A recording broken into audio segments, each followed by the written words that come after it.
Ça s'est passé de manière hyper brutale. J'ai coutume de dire que j'ai déposé ma fille à 8h30 à l'école un matin et à 15h j'avais un cancer et il fallait aller vite, très vite. Bon, lui on m'a dit je vois pas le... Vous êtes jeune, vous n'avez pas d'antécédents. C'est pas indiqué dans votre cas. Mais moi je voudrais quand même qu'on fasse un examen. J'ai besoin qu'on fasse cet examen. Et j'ai eu le nez fin. Si j'avais pas insisté, je serais plus là, mes enfants n'auraient plus de maman.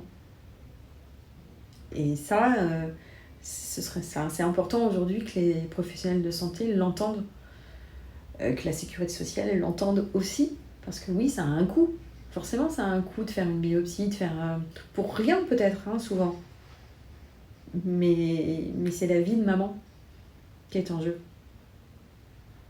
Et on peut pas passer à côté de la vie d'une maman. Parce que les enfants, ils ont besoin de leur maman.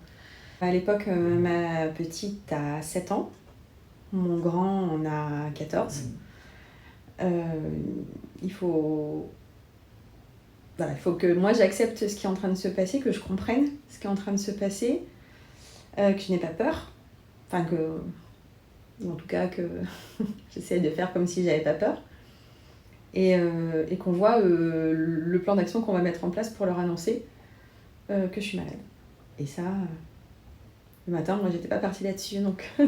Et puis, 15 jours après, je suis sur une table d'opération. Le chirurgien fait ce qu'il a à faire. Ce qui est assez fantastique, c'est qu'elle me dit, en sortant du blog, voilà, madame, vous n'avez plus de cancer. Ok, ça me va bien. Bon, pour que vraiment vous soyez guérie, il va y avoir un petit peu de boulot derrière. Mais voilà, on a fait une première étape et c'était voilà, on fait step by step. C'est ça cette aventure en fait. Step by step. Ah, moi, c'est ma plus belle aventure. C'est presque la plus belle chose qui me soit arrivée. Alors, ça peut paraître hyper paradoxal, hein, ou complètement démago, je sais pas. Mais c'est la plus belle chose qui me soit arrivée. Vraiment. Je sais qui je suis maintenant. Je sais ce que je suis capable d'affronter, ce que je suis capable de faire, ce que je suis capable de supporter. Moi qui avais peur de la gastro, bon, c'est pas très grave une gastro. Donc moi, c'est une vraie aventure. Difficile, hein, parfois complètement glauque, même souvent complètement glauque, mais qu'est-ce qu'on est forte. C'est assez fou. On perd nos cheveux, c'est un moment difficile, mais c'est un moment magique en même temps. Moi, je suis rentrée du jour où j'ai commencé à perdre mes cheveux, je suis allée chez ma coiffeuse, avec qui je m'entends très bien, avec qui j'ai des relations particulières, et je lui ai dit, bah voilà, ça y est, il faut me raser la tête. Je suis revenue avec mes cheveux rasés et un turban sur la tête, en pleurs, parce que pour une femme, c'est compliqué. Je suis revenue vraiment en pleurs à la maison, et ma fille de 7 ans me dit, mais pourquoi tu pleures, maman ? Maman, elle a plus de cheveux, c'est difficile. Et elle me dit, mais tu le savais que pour guérir, il fallait que tu perdes tes cheveux. Donc ça y est, t'as perdu tes cheveux, donc tu vas guérir. Et c'est pas faux. Ça voulait dire que le processus de guérison, il était entamé. Donc elle avait raison du haut de ses 7 ans. Et ça, c'était un chouette moment. C'était un très très beau moment. Oui, j'ai plus de cheveux, plus de cils, plus de sourcils. Après, j'ai fait 33 séances de radiothérapie, donc là, on est brûlé. C'est douloureux. J'ai eu aussi 16 séances d'immunothérapie à la maison, toutes les 3 semaines. Voilà, il fallait subir cette injection douloureuse. Mais c'est pas grave. C'est pas grave parce que je suis en vie. Voilà. Donc, j'avais 2 choix, hein. Soit j'acceptais, soit j'acceptais pas. Bon, j'ai décidé d'accepter et d'en faire quelque chose de positif. Mais on n'est pas obligé.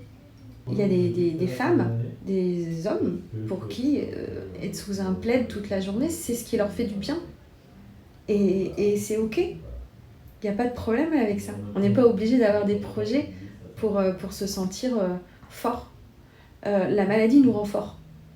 Quelle que soit l'action, quel que soit ce qu'on en fait, la maladie nous rend fort quand on s'en sort.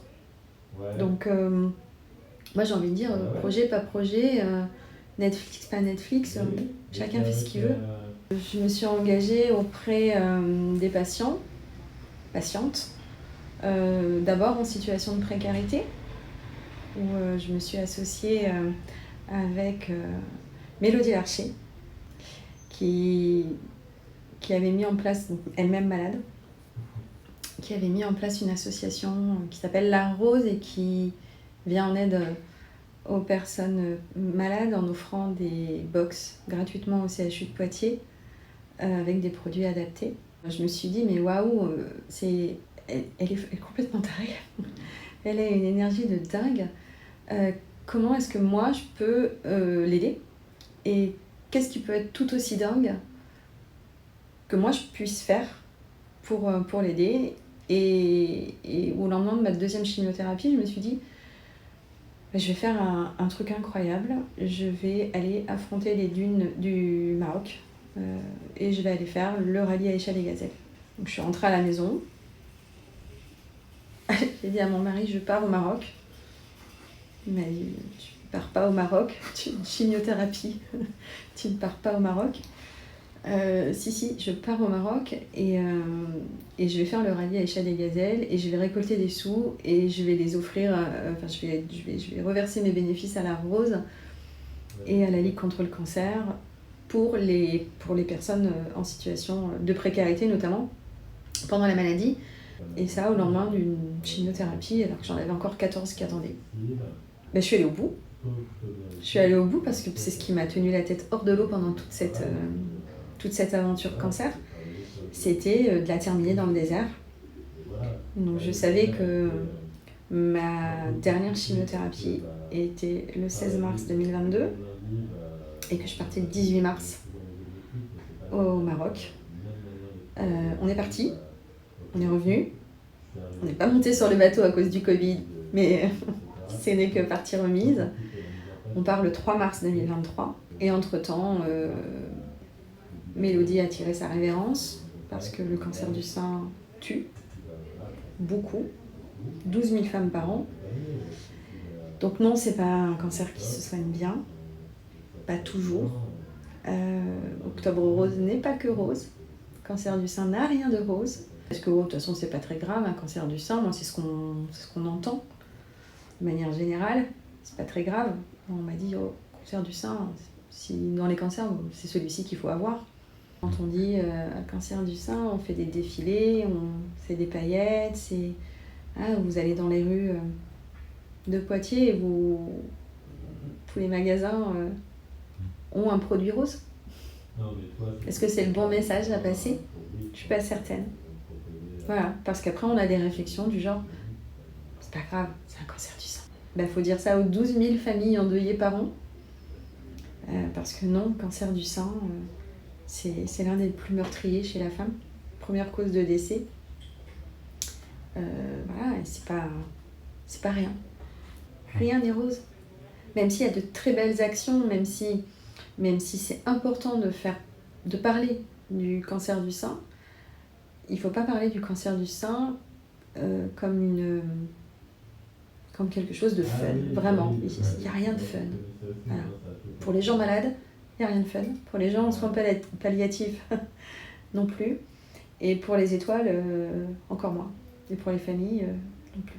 Par contre, on peut s'en servir pour donner un peu d'espoir, pour donner un peu de joie, pour donner un peu de bien-être, un peu de bonheur, oui. Mais banaliser le cancer du sein comme le cancer qui se soigne le mieux, déjà c'est très frustrant pour les malades. Voilà, on a l'impression aussi d'être des sous-malades parfois. D'après les médecins, avant 50 ans, on ne voit pas grand-chose sur les seins des femmes. Visiblement, sur les 9 ou 10 000 qui ont moins de 40 ans, on voit quelque chose.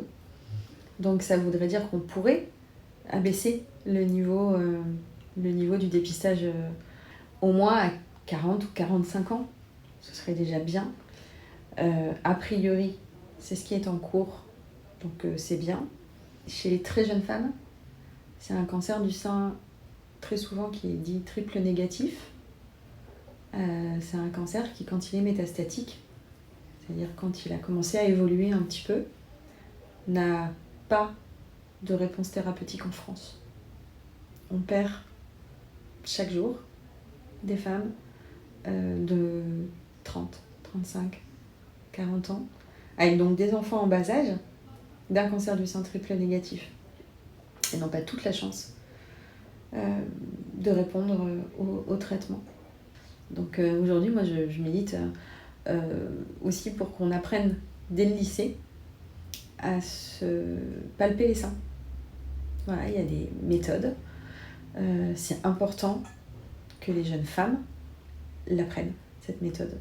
J'ai une petite fille, donc je me dis, ma chérie, je vais prendre soin de toi. Et tu auras une mammographie tôt. Parce que maintenant, elle ne peut plus dire antécédent, non. J'ai aussi, donc dans mon association, créé un atelier qui s'appelle Touche tes boobs pour apprendre les gestes d'autopalpation. Donc je les ai dispensés à l'école d'aide-soignante, dans les entreprises ou dans des magasins. Et voilà, je suis contente de sensibiliser, de montrer que le cancer du sein, j'ai du mal à le dire, hein, mais pris à temps, peut se soigner correctement, ou bien, mais non sans mal. Donc moi, mon oncologue a eu une phrase très belle un jour. Je lui ai dit, je suis guérie. Et il m'a regardé, il m'a dit, ah non, vous n'êtes pas guérie. J'ai dit, vous pouvez pas me dire ça. Enfin, en me disant ça, vous m'achevez. Il me dit, non, vous êtes en rémission. Et je dis, mais c'est pareil. Il me dit, mais non. Non, parce que dans votre tête, si je vous dis que vous êtes guérie, si dans 2 ans ça revient, vous allez me détester. Sauf que moi, dans 2 ans, si vous devez revenir, je veux que vous m'aimiez. Parce que je vais vous sauver la vie une fois de plus. Ah ouais, c'est pas faux.